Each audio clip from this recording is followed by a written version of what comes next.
moment, it's all about inner peace. Anxiety fades, I will rise above it all. With every breath I feel at peace. Welcome back to Good Vibration Therapy, the #1 podcast designed to raise your vibration to live a better life. You know, I think we all get stuck in those what-if thought spirals sometimes, that anxiety about things that might happen. Yeah. And today we're going to dive into how to let go of those worries and actually feel lighter and freer. That feeling of freedom is something so many of us crave, isn't it? It all comes down to understanding how our minds work, particularly when it comes to anxiety. Exactly. And get this, did you know research shows that a whopping 95% of what we worry about never even happens? It's a lot of wasted energy. It's true, and there's actually a scientific reason for this tendency. Oh. Our brains have something called a negativity bias, which basically means we're hardwired to focus on potential threats. Okay, so back in the caveman days makes sense, right? Right. You need to be on alert for danger to survive. Yeah. But nowadays, does stressing about that work presentation or what people think of our social media posts really require that same level of vigilance? Probably not. Yeah. In those scenarios, the negativity bias is actually working against us, leading to all this unnecessary worry. But here's the fascinating part. We don't have to be ruled by this ancient wiring. We can actually train our minds to be more present and less reactive to those what-ifs. So how do we break free from this worry trap? I've heard about this simple technique that starts with asking yourself, has it happened yet? Yeah. Can we dive into that? Absolutely. Okay. That question is like a power move for your mind. It forces you to pause and get real with yourself. Instead of getting swept up in the anxiety of what might happen, you're bringing your attention back to what's actually happening right now in this present moment. Makes sense. Like if I'm lying awake at night freaking out about potentially losing my job and ending up homeless. Which, by the way, is a classic example of what we call catastrophic thinking. Oh, yeah. It's like your brain is taking a minor worry and launching it straight into a worst-case scenario, which just fuels anxiety. Totally guilty of that. Yeah. But if I stop and ask myself, am I actually homeless right now? Did I actually lose my job today? The answer is most likely no. Exactly. And in that no lies the power to let go. You're not denying that challenges might exist, but you're shifting your focus to the reality of this moment. It's like hitting the pause button on that anxiety spiral before it spins out of control. So walk me through this has it happened yet technique. How do we actually apply it? It's surprisingly simple. Okay. First, you identify the specific worry that's hijacking your brain. Okay. Then you ask yourself that powerful question, has it happened yet? If the answer is no, you make a conscious choice to let it go.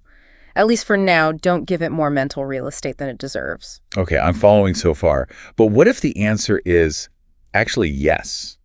What if the thing I'm worried about is really happening right now? That's where things get even more interesting. If the answer is yes, then you shift to a new question, will I survive this? And I'm guessing the answer to that is almost always yes, too. Right. Right? Yeah. I mean, humans are pretty resilient. We've been through a lot as a species. You got it. We often underestimate our own strength and ability to cope. Yeah. Think back to difficult things you faced in the past. You got through them, didn't you? It's funny when you put it that way. Yeah, I did get through them. Yeah. It's like we forget our own track record of resilience. It's totally normal. Our brains are wired to fixate on the negative, remember? Right. But this technique helps us tap into that inner strength we all possess. We're more capable than we give ourselves credit for. Okay, I'm really liking this has it happened yet approach. It's like a mental reset button for worry. Yeah. But how do we keep those worries from creeping back in? Yeah. What are some practical ways to actually stop them from taking over? That's where we start looking at other helpful tools. And one of the most powerful is mindfulness.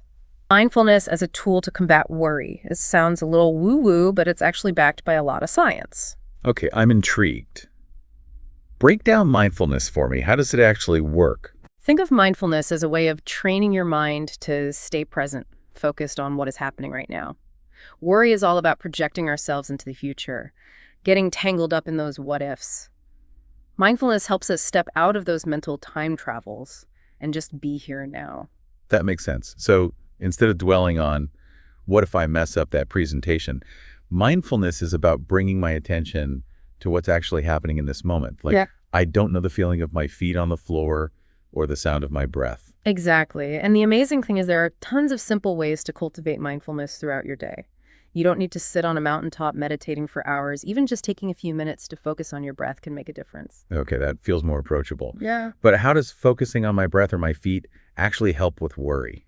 When you focus on your senses and your present experience, you're essentially interrupting that loop of anxious thoughts. It's like you're giving your mind a break from all the what-ifs and bringing it back to a place of calm. So it's like a mental declutter. Instead of letting my mind be a whirlwind of worries, mindfulness helps me create some space and quiet in there. That's a great way to put it. And the more you practice mindfulness, the easier it becomes to notice when your mind starts spiraling and gently redirect it back to the present. This is making a lot of sense. It's like building a mental muscle for staying grounded, even when things feel uncertain. You're getting it now, along with mindfulness. There are other practical strategies that can help us manage worry. For example, have you ever noticed how your anxiety tends to ramp up when you're feeling physically tense or run down? Oh, absolutely. If I'm sleep deprived or haven't moved my body in a while, even the smallest things can feel overwhelming. There's a powerful mind-body connection at play here. When we're stressed, our bodies go into fight or flight mode, releasing all these stress hormones, but we can actually use physical techniques to calm that response down. So like deep breathing exercises to slow down the heart rate. Exactly. And exercise is another fantastic tool. It helps us release those pent-up stress hormones and boost those feel-good endorphins. Plus, focusing on physical movement can be a great way to shift your attention away from anxious thoughts. You know, I have to admit, sometimes when I'm feeling stressed, the last thing I want to do is exercise. But afterward, I always feel so much better. It's like I've shaken off the anxiety. That's the beauty of it. Even a short walk or some gentle stretching can make a difference. You're essentially signaling to your body and mind that you're safe and in control. Okay, so we've got mindfulness, physical techniques. What about the role of support systems? I'm guessing having people we can talk to is pretty important too. Absolutely. We're not meant to go through life's challenges alone when we're feeling overwhelmed with worry. It's so important to reach out to trusted friends, family members, or even a therapist. Sometimes just saying those worries out loud can take away some of their power, don't you think? It's like you're releasing some of the pressure. And often other people can offer perspectives or solutions that we might not have seen ourselves. They can remind us of our strengths and help us feel less alone. That makes sense. It's like we're creating a web of support to catch us when we feel like we're falling. That's a beautiful image. And speaking of support, sometimes it's not just about who we talk to, but also about the information we're letting into our mental space. What are you feeding your mind? That's a great point. I know if I spend too much time doom scrolling through the news, it definitely amps up my anxiety levels. Being mindful of your media consumption is so crucial, especially if certain topics tend to trigger worry. It's about creating healthy boundaries for yourself and choosing to focus on things that nourish your mind and spirit rather than deplete them. So that might mean setting limits on social media, being selective about the news we consume, and making sure we're balancing it all out with things that bring us joy and peace. Exactly. It's about taking charge of your mental diet and making sure you're feeding yourself positivity and hope, not fear and anxiety. Oh, but this is all so helpful. We've covered mindfulness, physical techniques, support systems, creating healthy boundaries. Are there any other strategies we should have in our toolkit for managing worry? Well, there's one that we've touched on a few times throughout our conversation, but it's so essential that it deserves its own spotlight, and that's the art of challenging those negative thoughts. We'll delve into that right after a quick break. All right, so we're back. And before the break, we were talking about the importance of challenging those negative thoughts that fuel our worries. Yeah, it's like we have this inner critic who loves to play worst case scenario, always pointing out what could go wrong. But the good news is we can learn to question those thoughts, to put them on trial, so to speak. I love that analogy. So instead of just accepting those negative thoughts as truth, we can cross-examine them. Right. Is this thought actually helpful? Is it based on facts or just my fears running wild? Exactly. And often when we really examine those thoughts, we realize they're not as solid as they seem. They're often based on assumptions, past experiences, or just plain old fear-mongering from our inner critic.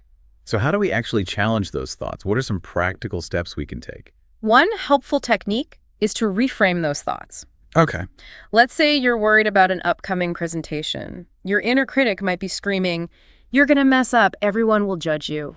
Yeah, I think we've all been there. But what if you challenge that thought and reframe it? Instead of, "I'm going to mess up," what if you tell yourself, "I've prepared well and I'm going to do my best even if I make a mistake. It's not the end of the world." It's like shifting from a mindset of fear and self-doubt to one of self-compassion and confidence. Exactly. And you can even take it a step further and ask yourself, What's the worst that could realistically happen, and could I handle it? Often when we break it down, the worst case scenario isn't nearly as scary as our minds make it out to be. It's all about taking back control of the narrative. And here's another important point. Okay. We need to be patient with ourselves. Yeah. Challenging negative thoughts is a skill that takes practice. It's like learning to play an instrument. You're not going to be a virtuoso overnight. So we don't beat ourselves up if those negative thoughts keep popping up.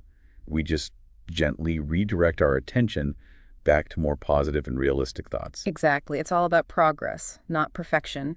Yeah. Now, speaking of being kind to ourselves, there's another crucial element we need to talk about in the context of managing worry, and that's self-compassion. Self-compassion. Tell me more. It's about treating ourselves with the same kindness, understanding, and acceptance that we would offer a good friend. Right. We all worry sometimes. It's a normal human experience. Yeah. But instead of judging ourselves harshly for those worries, we can choose to be gentle with ourselves. That makes so much sense. Yeah. I know I can be really hard on myself when I'm feeling anxious. Like, why am I worrying about this? I should be able to handle it. That's that inner critic trying to take charge again. But with self-compassion, we can say, hey, it's okay to feel worried. I'm human, and this is tough.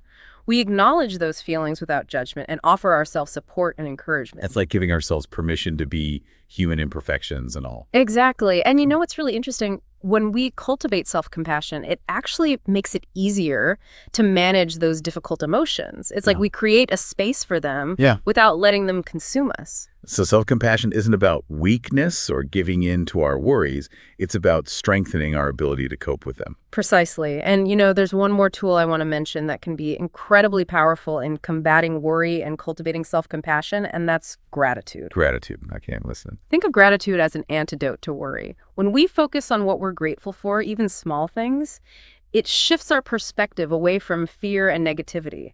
It's like we're retraining our brains to focus on the good rather than dwelling on the bad. It's like that saying, what you focus on expands. If we're constantly focusing on our worries, they're going to feel bigger and more overwhelming. But if we shift our focus to gratitude, it opens us up to more positivity and joy.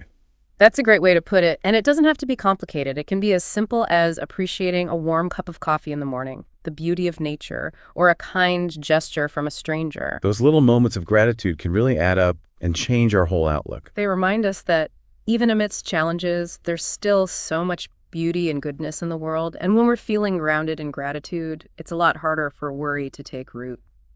Wow, this has been such an insightful conversation. We've covered so many valuable tools for managing worry. Has it happened yet? Yeah. Technique, mindfulness, physical practices, support systems, boundary setting, challenging negative thoughts, self-compassion, and gratitude. It's like we've built an entire toolkit for reclaiming our peace of mind. It's empowering, isn't it? We're not helpless victims to our worries. Right. We have the power to choose how we respond and the tools to create a more peaceful and joyful experience for ourselves. And I think that's a perfect note to end on. Remember, it's not about trying to eliminate worry altogether. It's about learning to manage it effectively, to cultivate a more balanced and resilient mindset. And remember, progress over perfection. Every step you take toward managing worry is a step toward a freer, happier you. Well said. It's been a pleasure diving into this topic with you. Likewise, and to our amazing listeners, thank you for joining us in this deep dive. We hope you found it helpful and inspiring. Until next time. Breathe in deep. Let the fear release. In this moment, it's all about inner peace. Anxiety fades. I will rise above it all. With every breath, I feel at peace. I'm down, trapped and alone. I won't let this fear define